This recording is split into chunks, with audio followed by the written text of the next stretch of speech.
اس تہمت سے چھٹکارا کیسے ملے؟ وہ دوڑتی پھرتی تھی حضرت زلیخا کہ کوئی راستہ ملے کہ یہ زبانیں بند ہو جائیں، یہ طعن و تشنیع کی زبانیں بند ہو جائیں، کوئی میری ساکھ رہ جائے۔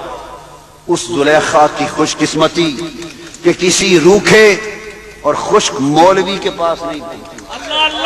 کسی روکھے مولوی کے پاس جاتی تو مولوی صاحب کہتے زلیخا آؤ مناظرہ کروا دو، مناظرے کی تاریخ مقرر کر دو، ہم بھی کتابیں لے کے آ جائیں اور وہ بھی آ جائیں، فیصلہ کرتے ہیں کہ یوسف کون ہے۔ مگر خوش نصیب خشک مولوی کے ہاتھ نہیں چڑھی، کسی عاشق کے پاس چلی گئی، کسی فقیر کے پاس چلی گئی، کسی صوفی اور عارف کے پاس چلی گئی، اور اس عاشق و عارف سے پوچھا کہ بابا میں تو پریشان ہو گئی، مر گئی، ہر طرف زبان طعن و تشنیع کی، جس گلی جاتی ہوں جینے کا نہیں چھوڑا عورتوں نے، کیا کروں؟ اس عاشق کے عارف نے معلوم ہے کیا فرمایا؟ اس نے کہا زلیخا یہ دلیلوں سے نہیں مانے گے، جو تانا دیتے ہیں وہ دلیل سے نہیں مانتے۔ اس نے کہا بابا جی کیا کروں؟ انہوں نے فرمایا جو تو نے دیکھا ہے تھوڑا سا انہیں بھی دکھا دے، جو تو نے دیکھا ہے تھوڑا سا انہیں بھی دکھا دے۔ جب تک یہ نہیں دیکھا تب تک زبانیں بند نہیں ہوں گی، اور جب تک لیں گی چپ ہو جائیں گی، چپ ہو جائیں گی، تک لیں گی چپ ہو جائیں گی۔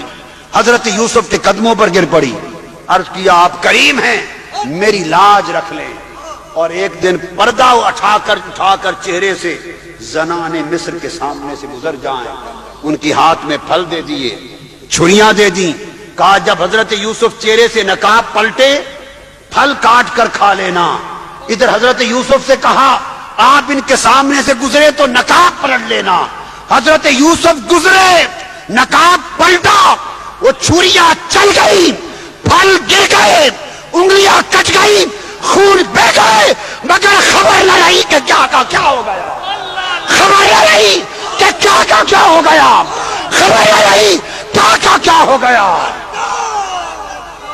اور پھر قرآن کہتا ہے فلما رأینہ، جب انہوں نے پیکر حسن دیکھا، جلوہ حسن دیکھا، اکبر رہو، نعرہ بلند کرنے لگی، نعرہ بلند کرنے لگی، اور نعرہ بلند کر کے قطعن ایدیہن، ہاتھ کاٹ لیے، انگلیاں کاٹ لیں، خون بہ گئے، اور معلوم ہے کیا کہا؟ کہنے لگی حاشا للہ ما ھذا بشرا، خدا کی قسم یہ تو بشر ہی نہیں،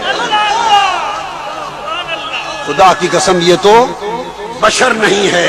ارے جب تک دیکھا نہ تھا بشر بشر کی رٹ تھی، جب تک دیکھا نہ تھا بشر بشر کی رٹ تھی، ایک پردہ اٹھا تک لیا بشر گئی، زبانیں بند ہو گئیں۔ اس لیے پیر میر علی شاہ صاحب نے فرمایا کوئی مثل نہیں جھولن، کوئی مثل نہیں جھولن دی، چپ کر میرے علی اتنا جا نہیں بول۔